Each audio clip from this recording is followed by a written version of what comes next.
Boa noite a todos e boa noite aos internautas, né? É uma alegria muito grande estar aqui com vocês e principalmente vocês estarem aqui nessa noite fria para assistir mais uma palestra doutrinária. O nosso objetivo, é claro, como divulgador espírita, é fazer com que a doutrina chegue com a sua pureza ou fidelidade doutrinária o mais breve possível e quanto mais longe, graças aos meios, é claro, de comunicação. Por isso, muitas das coisas que nós falaremos aqui pode ser até novidade para vocês.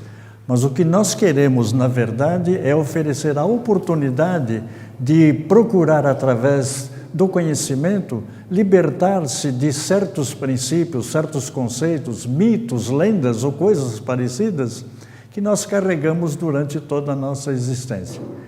É realmente o conhecimento que liberta e a gente sabe que quem disse isso foi Jesus de Nazaré, quando ele afirmou que nós precisamos procurar, então, a verdade.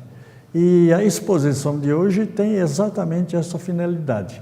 Pelo menos quando vocês voltarem para suas casas, conversarem com seus amigos, com os colegas frequentadores de centros espíritas, possam discutir no mesmo nível de igualdade os conceitos básicos que essa doutrina maravilhosa nos oferece, desde que nós nos proponhamos a estudá-la, a interpretá-la conforme o pensamento de Kardec. Por isso eu coloquei ali no quadro lá as obras da codificação, são todas elas inseridas, e quem lê ou estuda essas obras vai compreender realmente a importância dessa leitura e desse estudo. Antes de iniciar propriamente a nossa exposição, eu me utilizo sempre dessa frase do saudoso Leon Denis. Ele escreveu um livro que aparece ali, Cristianismo e Espiritismo. Esse livro foi escrito em 1898. E como ele fazia realmente uma comparação, o que era o cristianismo e o que era o espiritismo, porque neste século XIX, e finalzinho do século XIX, a predominância da Igreja Católica era muito grande, o catolicismo, e é claro que o espiritismo era de algumas décadas apenas, então era necessário enquadrá-lo realmente dentro desta análise para justificar realmente os comentários ou então pelo menos a comparação. E ele usa duas palavras ali que já diz tudo para nós, né? Hostilidade e malevolência. E ele afirma, logo no prefácio desse livro, que não foi um sentimento de hostilidade ou malevolência que ditou estas páginas.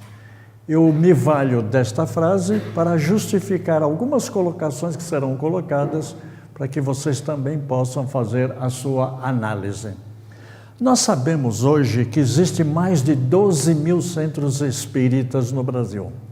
O Ivan René Franzolin fez uma pesquisa particular dele e na edição de 2012, terminou uma recentemente, mas na edição de 2012, ele falava em 12.290 centros espíritas no Brasil, espalhados pelo Brasil.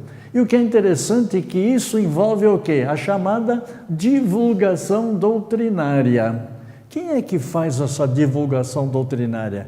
Quem é que procura trabalhar para que todos possam tomar conhecimento desta nossa querida doutrina espírita?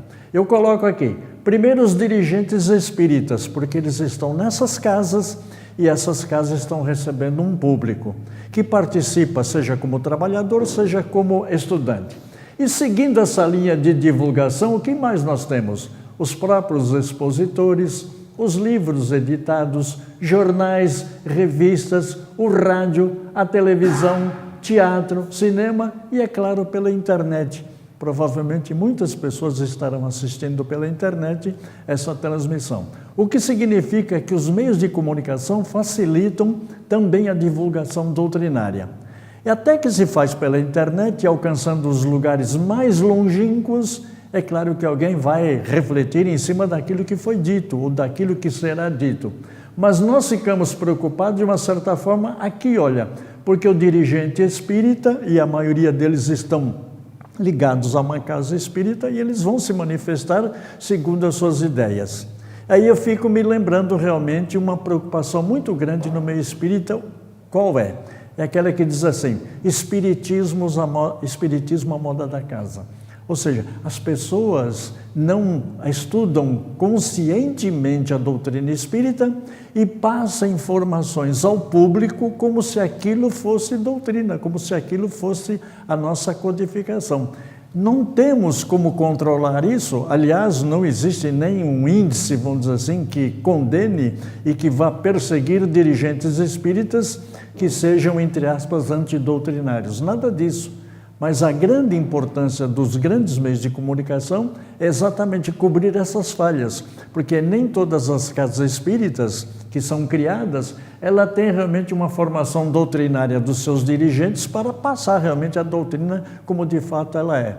Nós respeitamos a situação dessas pessoas, desses dirigentes, porque eles têm dificuldades realmente, seja por localização, seja realmente por as suas atividades, sejam elas as profissionais, com aquelas em compromisso com a doutrina.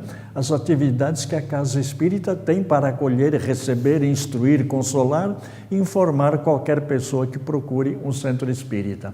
Então, nós podemos até trabalhar na área da divulgação e falar em coerência doutrinária e equívocos doutrinários. É um contra o outro, é a coerência doutrinária conflitando com equívocos doutrinários, ou equívocos doutrinários que impedem realmente que haja uma coerência, uma fidelidade e até uma pureza doutrinária. O que nós queremos, na verdade, é alertar para determinados fatos que eles podem comprometer a certo desempenho e a divulgação da nossa doutrina espírita. Aí eu fico imaginando, verdade e mentira. Sempre vai haver uma verdade, e nós sabemos disso. A verdade já era buscada já pelos antigos filósofos gregos, mas sabia-se realmente da mentira. E como o ser humano ainda é um ser imperfeito, ou está imperfeito, mas é perfectível, ele pode se valer dessas conveniências, ou seja, o uso da mentira, para se beneficiar, é claro, ou levar alguma vantagem. E aí nós ficamos imaginando o que acontece com mitos, lendas e verdade.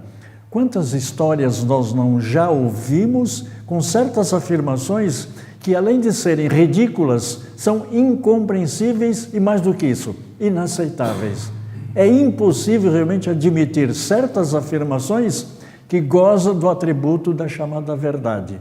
É preciso realmente fazer a distinção e o mais importante é entender por que Jesus disse que era necessário separar o joio do trigo, na expressão evangélica. Nos debates e discussões, eu diria muito mais para debater do que para discutir, porque a discussão leva a um caminho que vai haver um vencedor.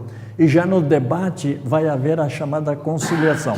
Eu debato com qualquer pessoa um determinado assunto que eu possa dominar. E assim faz qualquer criatura humana. Mas se esse debate não é promissor e não traz nenhum benefício, está se perdendo tempo. E aí procura-se buscar o quê? A chamada a verdade. Portanto, isso que nós estamos falando aqui envolve, vamos dizer assim, as áreas filosóficas, científicas, religiosas. E sem dúvida nenhuma, já existiam antes e depois de Allan Kardec. Veja que o próprio Espiritismo, após o lançamento do Livro dos Espíritos, Kardec foi enfrentado, ele foi realmente perseguido, porque achavam que o Espiritismo era algo absurdo dentro dos padrões filosóficos e morais e religiosos da época, porque muitas vezes era permitido fazer determinadas coisas que nos lembram aquela afirmação: olha, é legal, mas é imoral. E nós sabemos realmente a qual é a diferença. E o Kardec não fugiu disso. E quando eu falo depois de Kardec, eu falo depois do lançamento do Livro dos Espíritos. Mas havia já esse problema antes do lançamento do Livro dos Espíritos? Claro que havia. Realmente os textos sagrados, muitos deles, contêm algumas afirmações que levam a criatura a fazer uma análise, se aquilo realmente era verdadeiro ou não. O Antigo Testamento, ou seja, a história do povo hebreu, é para nós realmente uma história, vamos dizer, faz parte de uma civilização. Mas será que tudo que está colocado ali realmente representa a verdade ou representa mito ou representa lenda? É para a gente pensar. Não vamos aceitar nada até que não seja feita uma análise mais límpida, uma análise mais direta, para que a gente não seja, inclusive, até enganado. Olha que o Espiritismo afirma, e isso aí é Kardec que coloca na Revista Espírita. E eu vou sempre me basear naquilo que está na codificação, exatamente para poder avalizar essa apresentação do que se chama equívoco doutrinário. E o Kardec coloca lá, a opinião de um espírito sobre um princípio qualquer é considerada pelos espíritas como uma opinião individual, que pode ser justa ou falsa, e só tem valor quando é sancionada pelo ensino da maioria. O que é que o Kardec quer dizer para os seus leitores da Revista Espírita? Que o Espiritismo precisa ser realmente compreendido, porque se alguém fizer alguma afirmação em cima de um princípio espírita, essa afirmação não deixará de ser apenas uma opinião, mas que se ela for confirmada por outros espíritos em diferentes centros, com diferentes médiuns, acaba se aceitando realmente aquilo que ele chama de consenso universal. Então é muito importante que o Kardec estava realmente alertando para essa possibilidade, jamais aceitar como opinião válida a nível de consolidação doutrinária. No livro dos Médiuns, o Erasto fala lá no item 230, desde que uma opinião nova, veja, espíritos e opiniões, aqui é a opinião de quem? De Erasto, colocado na codificação, Kardec entendeu que era válido realmente a opinião de Erasto, e até ele afirma que era um dos espíritos que detinham maiores conhecimentos a nível de fenômenos espíritas. E ele disse lá, o Erasto, desde que uma opinião nova venha a ser exposta, por pouco que vos pareça duvidosa, fazei-a passar pelo crivo da razão e da lógica e rejeitai corajosamente. Muitas vezes nós não temos a coragem para rejeitar aquilo que nós supomos ser uma mentira. E o que a razão e o bom senso reprovarem. Ou seja, se razão e bom senso já está reprovando, é inaceitável. É ponto pacífico. É uma questão até de coragem. E o Kardec destaca isso em toda a sua obra, e nós vamos ver daqui a pouco. As recomendações que nós recebemos dos Espíritos. E o Santo Agostinho, numa mensagem que está colocada na Revista Espírita de setembro de 1863, ele diz, observai e estudai com cuidado as comunicações que recebeis, aceitai o que a razão não recusar, repeli o que choca o que é a razão, e pedi esclarecimentos. Isso aqui é muito importante. Se um espírito está se manifestando, está passando uma informação, e essa informação ou é incompleta ou é incompreensível, o que é necessário se fazer? É pedir detalhamento. Nós não devemos temer os espíritos, principalmente num campo onde aquela reunião tem a finalidade de instrução, de aprendizado. Se há dúvida, ela tem que ser esclarecida. Se a dúvida permanecer, deve persistir. E na hipótese que isso não venha acontecer, rejeita-se. Santo Agostinho está colocando isso, como o próprio Erasto colocou na mensagem que nós falamos anteriormente. Ele continua em março de 1864, também na Revista Espírita, e ele fala do controle universal é uma garantia para a futura unidade. Gente, em 1864, o Espiritismo estava com 7 anos de existência, ou seja, estava ainda naquela fase de divulgação. Por isso, a preocupação de Kardec era afirmar que todas as teorias aventurosas por espíritos sistemáticos e pseudo-sábios sempre foram isoladas e localizadas. Nenhuma delas tornou-se geral e suportou o controle da concordância, o que vem mostrar aqui o controle universal. Várias dessas teorias, tá certo, mesmo caíram no ridículo, prova evidente de que não estavam certas. Ou seja, se uma falsa verdade é na verdade uma mentira, ela não consegue se sustentar. Eu lembro quando Herculano Pires, numa das suas obras, ele diz assim: a verdade é como uma rolha lançada numa tina com água. Você não vai conseguir fazê-la afundar. Você só consegue mantê-la afundada se você segurar. Mas a partir do momento em que ela foge dessa ação mecânica, ela vem à tona, ela vai flutuar. A verdade acontece a mesma coisa. A mentira pode ficar escondida, mas no ditado popular a gente costuma falar: mentira tem perna curta, e obviamente a verdade surgirá. Recomendações dos Espíritos quando a gente busca a verdade. Olha o que João Evangelista fala nessa primeira sua epístola. Caríssimos, não acrediteis em todos os Espíritos, mas provai se os Espíritos são de Deus. O que são os Espíritos de Deus? João Evangelista está chamando a atenção para os ensinamentos que Jesus trouxe, porque Jesus foi o emissário divino que veio ao planeta Terra para divulgar que nós precisamos trabalhar em busca da verdade. E, obviamente, porque são muitos os falsos profetas que se levantaram no mundo. O próprio Jesus falou, né? Criticando, inclusive, a ação dos fariseus, né? São realmente lobos disfarçados com pele de cordeiro. Ou seja, é a tentativa realmente para enganar. E os falsos profetas, que tanto se fala e que a gente sabe que realmente eles existiram, eles existem e continuarão existindo, porque nós estamos num ciclo de aprendizado, de avanço no conhecimento, até que um dia não haverá mais campo nem oportunidade para o chamado falso profeta, porque ele será desmascarado de imediato. Por exemplo, Jesus não teve um corpo carnal. Muita gente no momento espírita não tem conhecimento disso. Alguns falam: não, Jesus foi um homem. Mas se alguém falar assim: mas será que Jesus teve um corpo físico como nós? Será que Maria engravidou realmente recebendo um espírito encarnado num corpo humano? Fica a dúvida. Já tivemos, no tempo de Kardec, está certo, algumas mensagens que vieram afirmando que Jesus não tinha um corpo carnal, que Jesus era um agênere. Agênere é um não gerado. Ele era realmente um corpo fluídico, ou seja, na verdade ele estava o quê? Fazendo um comportamento completamente diferente do estado natural de qualquer ser humano.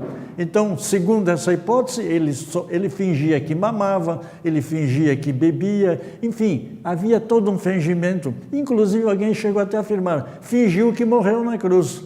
E como a gente sabe pela doutrina que o agênere não pode ser perfurado, não pode receber um tiro porque não vai morrer, não tem como matar um agênere. E Jesus, nós sabemos que foi crucificado. Aí fica a nossa preocupação. Então, como pergunta, o espírito humano pode reencarnar num corpo de animal? É um absurdo, por exemplo, fazer essa pergunta numa doutrina espírita que tem todas as explicações lógicas e racionais para se entender. Os próprios espíritos falaram: o espírito não retrocede, não retrograda. Se ele já alcançou o estágio de humanidade, sai da animalidade e entra na fase da humanidade, ele não vai reencarnar num corpo de animal, mas vai reencarnar num corpo humano. Mas acontece que tem doutrinas que afirmam, e muita gente conhecida como falsos profetas, acabaram afirmando que o espírito reencarna realmente num corpo animal, que é a chamada metempsicose. O próprio Pitágoras sai da Grécia e vai visitar o Antigo Egito para tomar conhecimento da reencarnação. E ele realmente tinha duas formas de se manifestar no seu círculo, lá na sociedade grega. Para aqueles que eram os iniciados, ele falava em reencarnação, e falava na reencarnação humana. Mas aqueles que não detinham nenhum conhecimento e que eram realmente pessoas que precisavam de uma espécie de freio para se comportar adequadamente na sociedade, ele afirmava: vocês vão reencarnar em corpo de animal. Imagine você tendo aí criaturas aí que lidava com animais domésticos, a vaca, o boi ou coisa parecida. Mas eu vou ter que reencarnar num corpo desse? Então isso funcionou como um freio. Essa distinção era necessária, porque a linguagem tem que ser compatível com o grau de entendimento daquele que está nos ouvindo. Então fica a dúvida aí e a doutrina responde. É antidoutrinária essa afirmação que Jesus tenha um corpo, tá certo, fluídico. Como é antidoutrinária afirmar que o espírito humano pode encarnar num corpo de animal. Recomendações dos espíritos. Olha, mais uma vez o próprio João diz assim: todo espírito que confessa que Jesus veio em carne é de Deus. Então, se ele encarnou num corpo físico, ele é de Deus.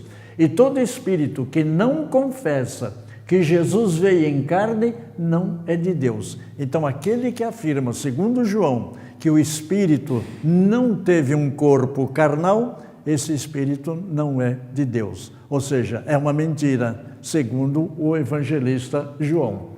E os espíritos e opiniões, eu volto também no Erasto, no mesmo item 230. Ele fala: melhor é repelir 10 verdades do que admitir uma única falsidade, uma só teoria errônea. Eu já ouvi expositor espírita falar assim: é melhor rejeitar 9 mentiras, 9 verdades, do que aceitar uma única mentira. No livro dos Médiuns não fala em 9, fala em 10 verdades. Então, fica bem claro que é necessário, quando se transmite uma informação para um público, seja numa palestra ou numa área de estudo, que a coisa seja dita conforme aparece na codificação. Isso aí é uma coisa insignificante? Não é porque é insignificante, porque o erro pode ser pequeno, o erro pode ser grande. E como o objetivo principal é colocar sempre a verdade na frente de tudo, é necessário que a correção seja feita. Por isso, inclusive, até destacamos. Outro problema também que a gente vê nas exposições, e às vezes em algumas casas espíritas, é a questão da intuição e da inspiração. E a gente precisa tomar cuidado com isso aí. Sabe por quê? Porque não é a mesma coisa.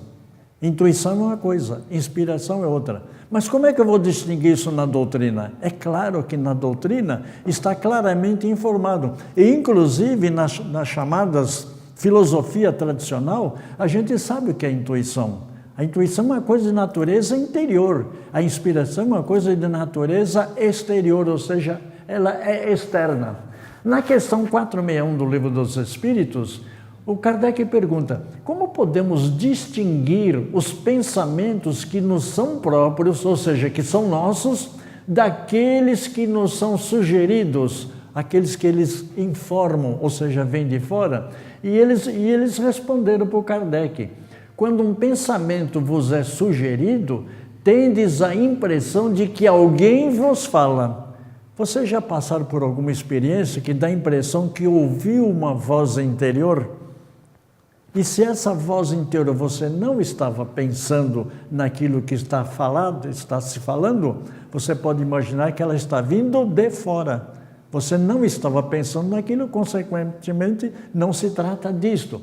Então, tendes a impressão de que alguém vos fala, é na verdade aquilo que a gente pensa, dá certo, dos nossos próprios pensamentos. Porque geralmente os pensamentos próprios são os que surgem em primeiro lugar. Às vezes fala assim: olha, eu não estava nem pensando nisso. Será que é intuição ou será que é inspiração? Aí o Kardec coloca no Livro dos Médiuns que o pressentimento é uma intuição vaga das coisas futuras. Aliás, ele fala no Livro dos Médiuns dos chamados médiuns de pressentimentos. Aqueles que têm condições de pressentir, sentir antes determinados acontecimentos. E o exemplo clássico disso está nos profetas bíblicos, né?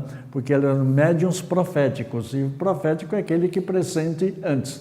Algumas pessoas têm essa faculdade mais ou menos desenvolvida. Gente, isso está no Livro dos Médiuns.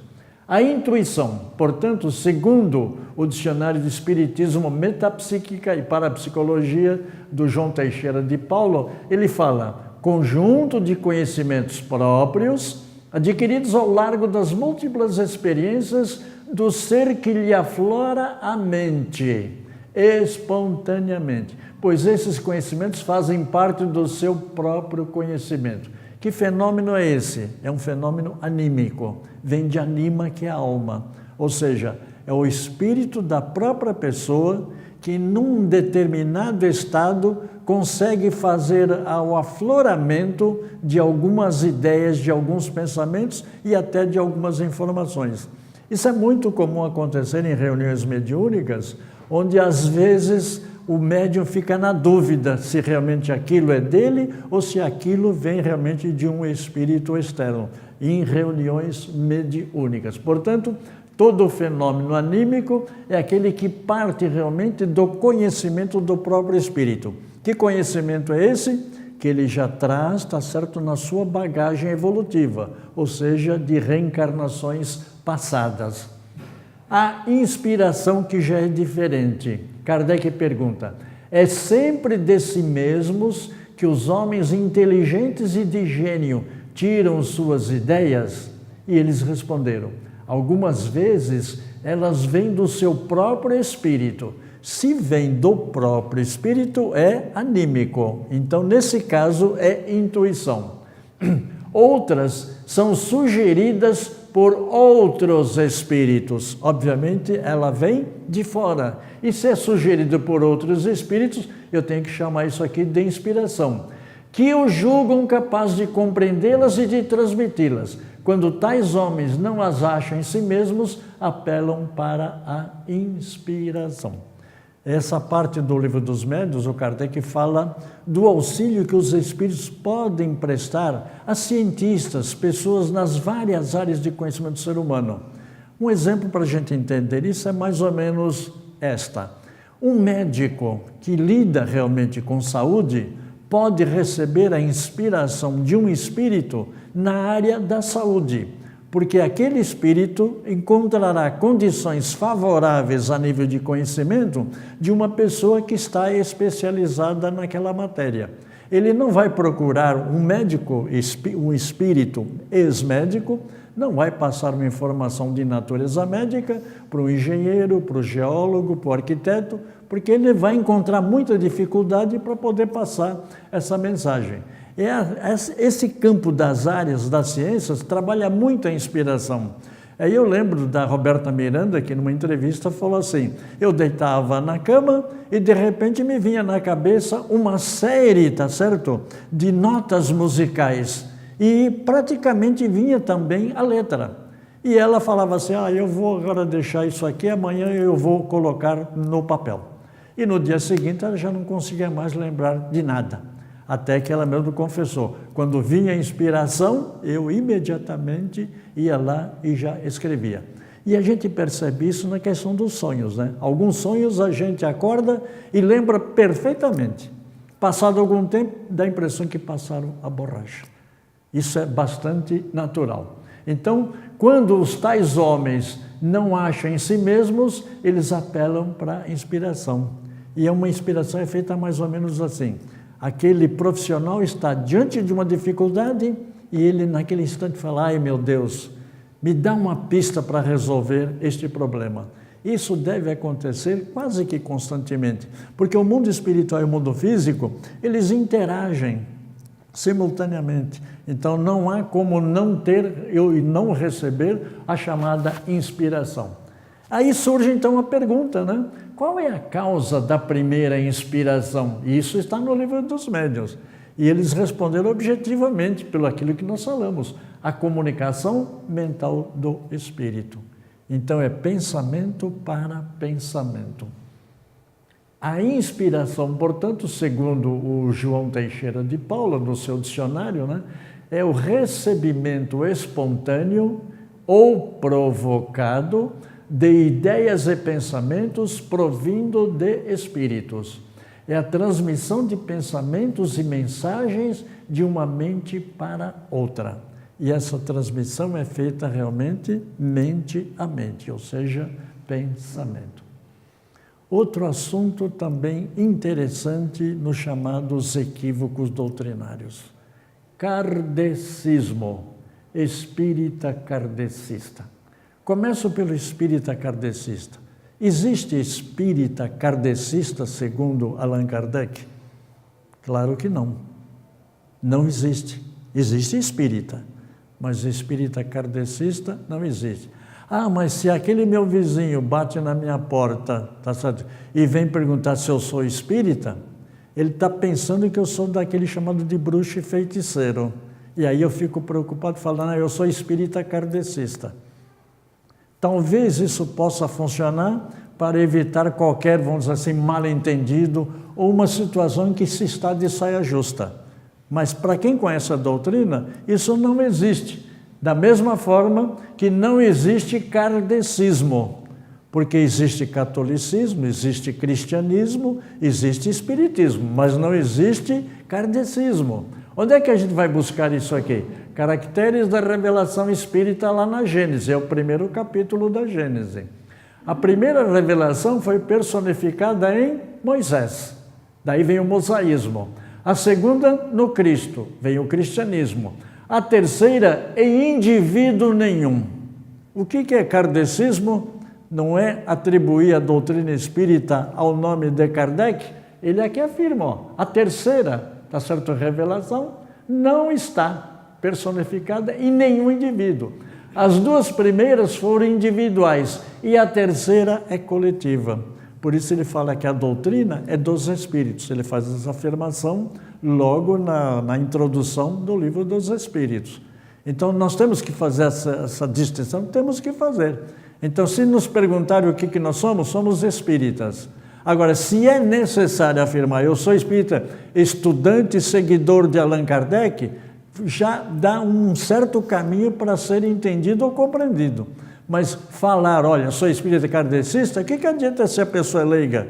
Não sabe nem quem é Kardec, ou não sabe porque não tem conhecimento, ou utiliza, inclusive, até de má fé. Por isso, Moisés, Jesus, Livro dos Espíritos e Gênesis, para justificar. Outro assunto também delicado. A gente escuta os expositores falar, olha, a memória está gravada no perispírito. Quando ele encarnar novamente, do seu perispírito vai aflorar todas as informações que ele tem de existências passadas. E aí a gente vai no Livro dos Espíritos e vê lá que o espírito evolui. Quando ele tem condições de sair do mundo de provas e expiações, que é o nosso caso, para um mundo de regeneração ou para mundos superiores, ele vai ter que substituir quase que instantaneamente informações dos espíritos, o seu perispírito, que será compatível com o novo mundo que ele vai habitar, ou que ele vai reencarnar. Aí a gente pode fazer até uma comparação. Jesus, por exemplo, reencarnou aqui na Terra? Não. Muita gente fala, Jesus reencarnou no planeta Terra. Não, está errado. Jesus encarnou no planeta Terra porque ele fez a sua evolução em outros mundos. Quando ele encarnou aqui na Terra, encarnou a nível de missão. Ele veio trazer o seu ensinamento. Mas para encarnar aqui no planeta Terra, ele teve que absorver aquilo que existia de melhor a nível de matéria, tá certo, terrestre, para que ele, como espírito, pudesse ter um corpo compatível com as suas necessidades para esta encarnação no planeta Terra. Vai precisar voltar? Não. Tem muita gente que acha que Jesus vai voltar. Algumas religiões chegam até a afirmar, volte para Jesus antes que ele volte. É isso eu chamo de negociação. Isso não existe. O que existe é uma lei natural. E se Jesus já esteve aqui e deixou sua mensagem, não precisamos mais que ele volte, porque a mensagem já está dada. Aí fica uma memória no perispírito. No Livro dos Médiuns, e a gente cita aqui, tá certo, onde aparece, o perispírito por si só não é o espírito, porquanto o perispírito não pensa. Ah, que coisa interessante.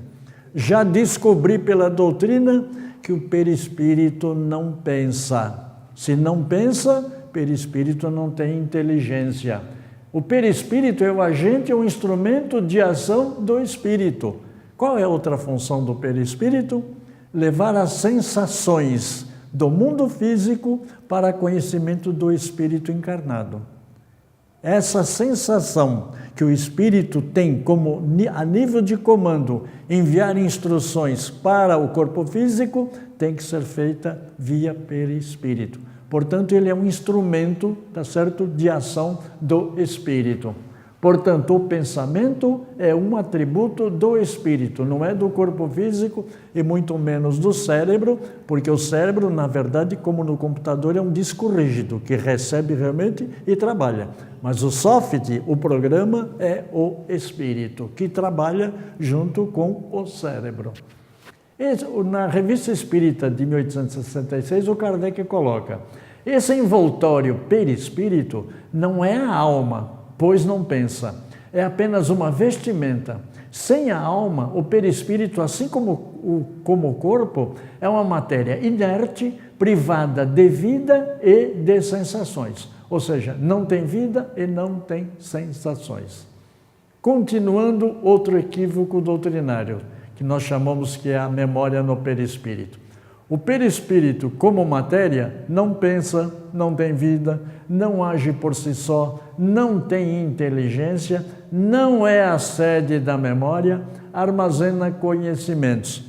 Por que muita gente, alguns expositores, afirmaram isso, inclusive no passado, recentemente talvez não aconteça mais isto, graças ao avanço daqueles estudiosos que colocaram as coisas no seu devido lugar. No caso do perispírito, existe um trabalho magnífico feito pelo Rubens Policastro Meira, tá certo? Inclusive, ele demonstra claramente, dentro da doutrina, qual é o papel e a função do perispírito. E as pessoas que faziam menção realmente à memória no perispírito são aqueles que estudaram o Leon Denis, que estudaram o Gabriel Delany. Nessas obras desses autores que eram contemporâneos de Kardec, não havia realmente um estudo mais aprofundado. Então eles achavam e com isso passavam essa informação. Mas com todo o respeito que eles merecem, porque afinal de contas eles não detinham todo o conhecimento também, mas colaboraram como chamados os espíritas clássicos. Então, Leon Denis e o Gabriel Delany admitiam realmente, tá certo, que a memória estava no perispírito, mas não fica gravado porque a gente sabe porque acaba ocorrendo a troca em função da evolução espiritual. Outro assunto complicado também, espírito de verdade. A gente ouve os expositores falar assim: Jesus é o espírito de verdade, o espírito da verdade é Jesus. A doutrina nos ensina que quando nós chegamos ao estágio de mundos superiores, mundos celestes ou divinos, que existem esses espíritos num nível de evolução que praticamente eles detêm tanto conhecimento, e esse conhecimento é praticamente equilibrado, que de tal forma o que um fala, o outro assina embaixo, ou seja, concorda, não vai haver, vamos dizer assim, enfrentamento, não vai haver discordância, não vai haver uma preocupação de alguém fazer ou afirmar alguma coisa errada. Por que isso acontece? O próprio Kardec realmente, quando coloca no Evangelho segundo o Espiritismo o Cristo Consolador, ele diz assim: se me amais, guardai os meus mandamentos, e eu rogarei a meu Pai, e ele vos enviará outro Consolador, a fim de que fique eternamente convosco. Outro Consolador e que fique eternamente conosco. Esse outro Consolador seguramente não é ele, porque ele falou outro Consolador. Para que fique eternamente convosco. O que significa isso?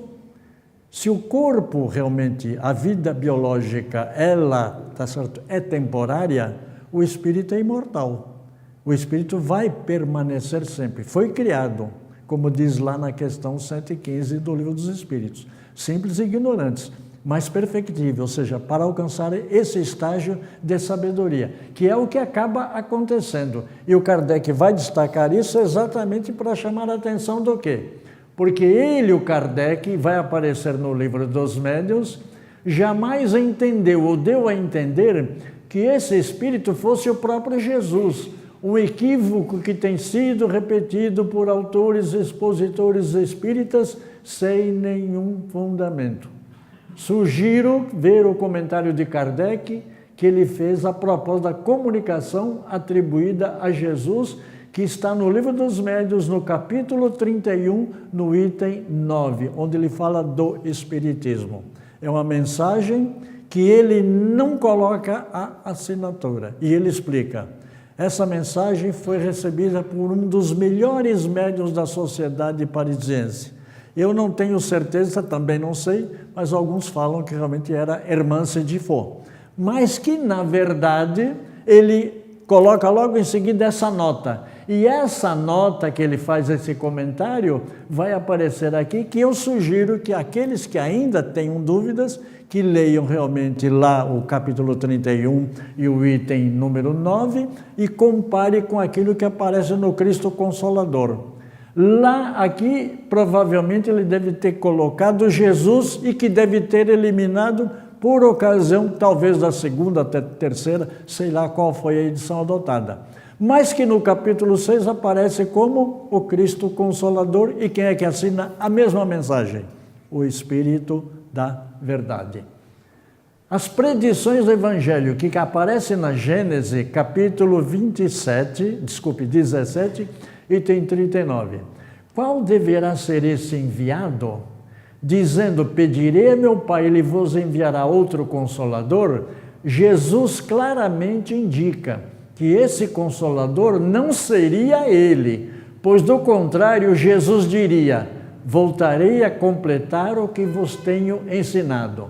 Não só tal não disse, como acrescentou, a fim de que fique eternamente convosco e ele estará em vós. É que quando a gente faz a leitura, a gente não presta atenção, ou pelo menos procura interpretar o que é que está querendo passar como ideia. Temos até dificuldade nisso. E é claro que, veja, quando se lê um livro pela primeira vez, não se consegue absorver todo o conteúdo do livro, porque muita coisa passa sem ser percebida. Mas numa releitura, obviamente prestando maior atenção e refletindo realmente em determinadas frases, nós paramos e pensamos, puxa, eu não tinha prestado atenção neste detalhe, agora eu consigo compreender o que é que ele quis passar. Isso é muito comum na pedagogia, porque os professores, por exemplo, se mandar o aluno da frente falar uma frase qualquer e depois mandar todos os outros repetirem, sabe o que vai acontecer? Quando chegar no último aluno da classe, ele não vai falar exatamente a primeira frase, porque a coisa vai sofrendo distorção. Como essa distorção é inerente ao descuido mental na leitura, a gente precisa ler, reler, e daí surge aquela recomendação. Já leu o Livro dos Espíritos? Quantas vezes? Tem gente que fala assim, já li umas 3 ou 4 vezes. Bom, então se já leu 3 ou 4 vezes, agora precisa estudar, porque nós precisamos aprofundar. A leitura fica na superfície, o estudo vai mais profundo. Em 11 de novembro de 1861, Kardec coloca na Revista Espírita de 1862, em resposta a uma pergunta de Kardec. Kardec, na Sociedade de Paris, estava realmente entrevistando quem? O Jobard, né? E ele pergunta ao Kardec, você vê os espíritos que estão aqui conosco? E o Jobard, valendo-se da médium senhora Costel, ele respondeu, vejo principalmente Lázaro e Erasto, depois, mais afastado, o Espírito de Verdade, planando no espaço, depois uma multidão de espíritos amigos que vos cercam, agradecidos e benevolentes. Para que ele coloca isso lá realmente no livro, tá certo? Desculpe, ele coloca na Revista Espírita. E ele coloca também no Céu e Inferno. Aí ele já pergunta para um outro médium, tá certo? Se ele estava vendo. E ele vai afirmar também que realmente o Espírito da Verdade estava lá. Eles não falaram Jesus, falaram o Espírito da Verdade. Então, a conclusão que a gente chega dentro da doutrina, que o Espírito de Verdade, Espírito da Verdade ou Espírito de Verdade não é Jesus. Quem era ele? Era realmente o espírito familiar de Allan Kardec. Foi ele que assessorou Kardec na elaboração da doutrina espírita. Quando que acontece isso? Quem vai lá em Obras Póstumas vê que Kardec estava trabalhando na elaboração da doutrina, isso foi no ano de 1856, provavelmente, e é muito antes do lançamento do livro, que aconteceu em 1857, e às 10 horas da noite, ele trabalhando, escutou um barulho lá, um toque, e ele então para o que estava fazendo e vai lá naquele local onde ouviu os ruídos e viu que não tinha nada que silenciou, não havia nada, vamos dizer assim, que justificasse. Ele voltou a trabalhar, voltaram as pancadas. Ele voltava, parava. Ele voltava a trabalhar, a pancada voltava. Quando foi por volta das 10 horas da noite, a Amélie Boudet, a sua esposa, chegou e ele contou o que aconteceu. E os dois, então, no caso, foram procurar o que era. Olha, não acharam nada. Como no dia seguinte tinha uma reunião lá com a família Baudin, a Caroline e a Julie, o Kardec contou a história antes da reunião. E aí uma das médiuns, está certo, disse para o Kardec, mediunizada, né? Olha, pode perguntar, é o seu espírito familiar. E aí ele conta o que aconteceu. E o Kardec pergunta, qual é o seu nome? Para você vou me chamar Verdade, e você não vai saber mais nada do que isso. E o assunto ficou realmente encerrado ali. Obras Póstumas, aparece meu guia espiritual. Portanto, o espírito de verdade é o espírito familiar de Allan Kardec. Pergunta, Jesus cometeu algum equívoco na sua doutrina espírita? Todo mundo fala assim, errar é humano. Jesus era humano. Será que Jesus errou na forma que ele conduziu a divulgação da sua doutrina? Porque ainda tem gente que acredita que Jesus trouxe uma religião. Eu, particularmente, é a minha opinião, Jesus trouxe uma doutrina. Essa doutrina se chama cristianismo, que não tem nada a ver com o catolicismo, porque o catolicismo, com todo o respeito, absorveu os ensinamentos cristãos e fizeram uma adaptação típica de ser humano que quer realmente transformar-se naquele que é que quer se transformar naquele que é o representante, vamos dizer, desses ensinamentos divinos. E a gente vê hoje aí nas igrejas, né, que lamentavelmente eles dão essa interpretação como se fossem realmente os embaixadores de Deus aqui no planeta. Vamos lá.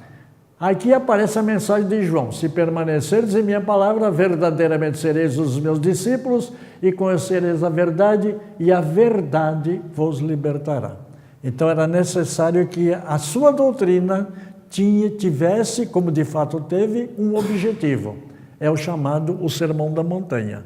Tão importante que um líder espiritualista oriental, o Gandhi, né, Mohammed Gandhi, ele foi claro quando lhe perguntaram, tá certo, do desaparecimento de todos os livros sagrados do mundo.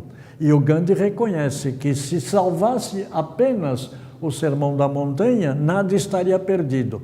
O que significa isso? Que o mundo realmente, naquele momento, estava compreendendo a importância do ensinamento de um espírito, da magnitude de Jesus, trazendo ensinamentos que serviriam para todo o planeta Terra. E eu diria que vai mais além, serviria realmente para todo o universo. E Jesus tinha dois ensinos, um deles era o exotérico, onde ele fazia publicamente, ou seja, falar para o povo, ele tinha que falar com uma linguagem compreensível para o povo, mas quando ele falava com seus discípulos ou com os iniciados, ele tinha um ensino esotérico. O esotérico é ensinamento oculto. Aí, neste caso, ele funciona realmente com uma linguagem diferente e compreensível para aquela pessoa que está ouvindo. Quando Jesus passa a parábola do semeador, o que ele fala lá no final da parábola? A vós outros é dado a conhecer os mistérios do reino. Por quê? Porque ele vai explicar os 4 estágios da parábola da semente. Mas o povo ignaro, o povo que não tinha conhecimento, poderia entender isso? Então, para esse povo, o ensino tem que ser exotérico com X. Mas para os iniciados, quando ele depois interpreta a parábola do semeador, foi um ensino esotérico com S, né? O Kardec coloca das ações e motivações do homem, que não é uma pergunta, mas é uma dissertação, é a número 872, onde ele diz assim, o homem não é fatalmente conduzido ao mal. O homem não é fatalmente conduzido ao mal. Ou seja, se ele pratica o mal, existe a causa, mas a causa não é a vontade de Deus. Segundo, os atos que pratica não estão antecipadamente escritos. Olha, quando você reencarnar, você vai fazer isso, isso e isso. Dá a impressão que Deus está vigiando cada espírito. Deus não está vigiando cada espírito, Ele deixou a sua lei. E a sua lei tem que ser cumprida por todos que fazem parte da criação. Os crimes, isso está escrito na tradução, eu não sei, no próprio Herculano aparece como crimes, na tradução do Herculano do Livro dos Espíritos, mas tem outras traduções.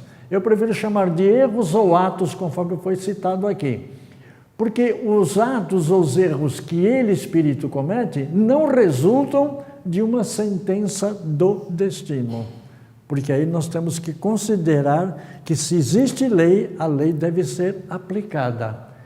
Então, se existe um determinismo, ele exclui o que? O livre-arbítrio. Então, o homem tem o livre-arbítrio que é tratado na questão 872. Agora, se existe livre-arbítrio, ele pode mudar o determinismo. Ele não pode anular, mas ele pode mudar. Costuma-se falar muito a pena de detalhão.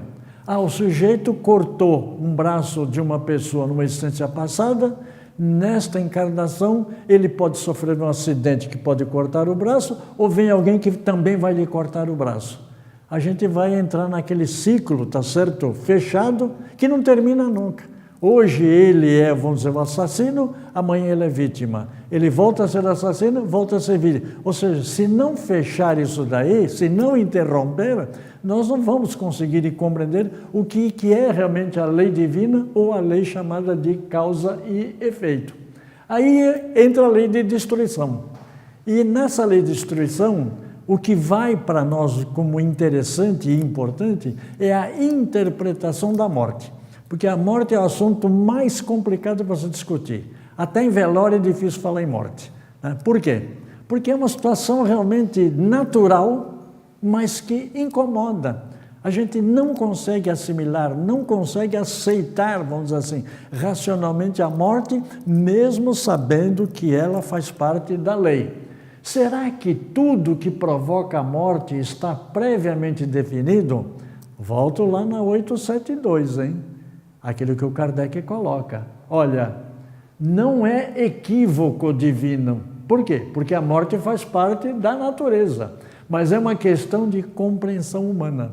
Será que o homem entende como funciona a morte?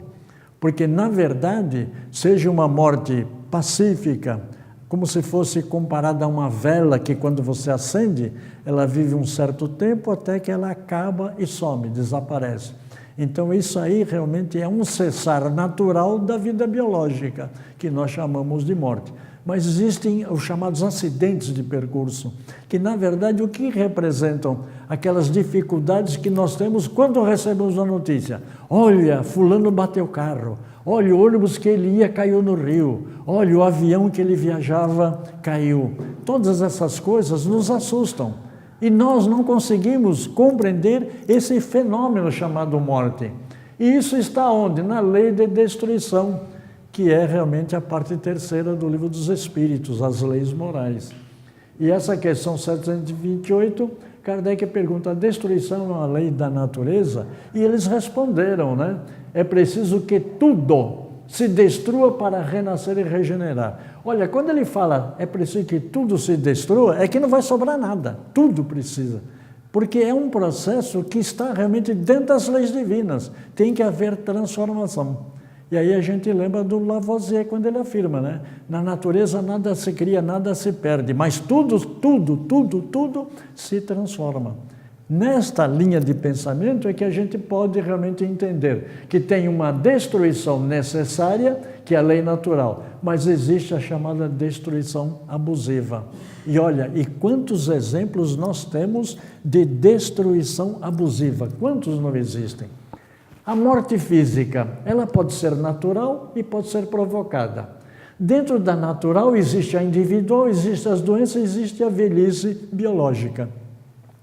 Olha, podemos dizer assim, infância, juventude, maturidade. Depois alguns dizem assim, vem a melhor idade.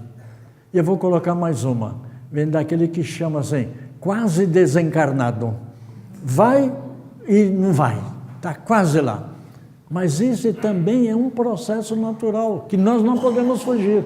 Então, veja, na natureza, tá certo, existem essas condições que deveria ser o procedimento normal, mas existe a provocada, seja pelo homem ou seja pelos fenômenos naturais. Porque quando ela é provocada, tá certo, que é individual, surge o que? A doença, o sujeito vai realmente desencarnar por algum tipo de doença, seja por suicídio, seja por acidente. Essa é a morte individual. Mas existem as mortes coletivas, que são provocadas pelos flagelos destruidores e que envolvem, na maioria das vezes, muitos acidentes. E aí eu fico imaginando, morte provocada, ela é intencional ou involuntária?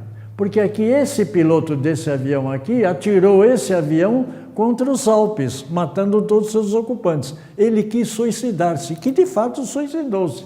Esse navio aqui deve ter levado muita gente. Será que foi falha realmente do comandante, do capitão do navio? Ou será que foi um descuido, uma negligência qualquer? E um ônibus rodoviário que está levando as pessoas e que de repente sofre um acidente. A pergunta, nem todos morrem, porque aqui todos morreram. Aqui alguns se salvaram, aqui alguns se salvaram. Então, nessas desencarnações coletivas, elas são também provocadas e nem todos morrem. Por exemplo, aqui incêndios, né? Isso aqui é um caso de incêndio que aconteceu lá nos Estados Unidos, na Torre Gêmea. Mas veja, esse aqui é o edifício Andraus, né? A intencional e involuntária. Será que houve um descuido na parte elétrica que provocou? Então é falha humana? A mesma coisa? Lançou-se a bomba atômica em Hiroshima, no Japão. Nem todos morreram, mas são desencarnações coletivas. Será que isso estava escrito pela lei divina? Olha, em 1945, os Estados Unidos vai lançar 2 bombas atômicas em Hiroshima e Nagasaki, vai matar mais de 300 mil pessoas. Mas não matou todas aquelas que estavam naquela região. Por algum motivo, não sofreram essa influência. Flagelos destruidores, tsunami, furacão, vulcão, terremoto. Nem todos realmente morrem nesses fenômenos naturais que são provocados não pelo homem, mas são leis físicas do planeta e que devem ser compreendidas. A morte provocada, eu volto aqui, aqueles incêndios de prédios, está certo, novamente, e que nem todos morrem. Por quê? Porque isso realmente acaba acontecendo que nem todos estão destinados a morrer ali. Aqui então eu volto com a imagem lá das torres lá dos Estados Unidos. Isso aqui é a destruição abusiva, porque é uma destruição irracional. E nem todos morrem, mas muita gente morre e há realmente essa provocação. Agora, para a gente raciocinar dentro da linha do pensamento da doutrina, as pessoas que desencarnarem em acidentes naturais ou provocados foram todas elas reunidas num determinado momento e local para cumprir a lei de causa e efeito? Porque aí, quando em 1961, em Niterói, pegou fogo num circo e morreram mais de 500 pessoas. E aí chegaram a afirmar que as pessoas que morreram naquele incêndio eram os antigos romanos que sacrificaram os cristãos. Uma imaginação fértil para fazer esse tipo de afirmação. Boate Kiss, em Santa Maria, no Rio Grande do Sul. Afirmaram que eram os nazistas, tá certo? Que mataram muitos judeus na câmara de gás e que eles foram asfixiados na Boate Kiss, em Santa Maria. Dá para a gente aceitar isso? É um absurdo, porque nem todos morreram. Não se deve crer, e aí é o Kardec que coloca no Evangelho, tá certo, segundo o Espiritismo. Não se deve crer que todo sofrimento porque se passa neste mundo seja necessariamente o indício de uma determinada falta. Porque existe a chamada aflição atual, tá certo? E a aflição do passado. O que se aprontou lá atrás tem que se responder agora. E aquilo que está afligindo atualmente é uma advertência para mudar a rota. Agora, não existe aflição futura, porque o futuro ainda não aconteceu. E o Kardec, então, coloca em Obras Póstumas, lá numa manifestação de um espírito chamado Clélie de Plantier, onde afirma que o espiritismo explica perfeitamente a causa dos sofrimentos individuais, como consequências imediatas das faltas cometidas na existência precedente ou como expiação do passado. Mas uma vez que cada um só é responsável pelas suas próprias faltas, não se explicam satisfatoriamente as desgraças coletivas que atingem as aglomerações de indivíduos, uma família inteira, toda uma cidade, toda uma nação, toda uma raça. E ele então afirma, e que se abatem tanto dos bons, os maus, os inocentes e os culpados. Essa é a proposta que ele coloca para entender realmente aquilo que se chama desencarnações coletivas.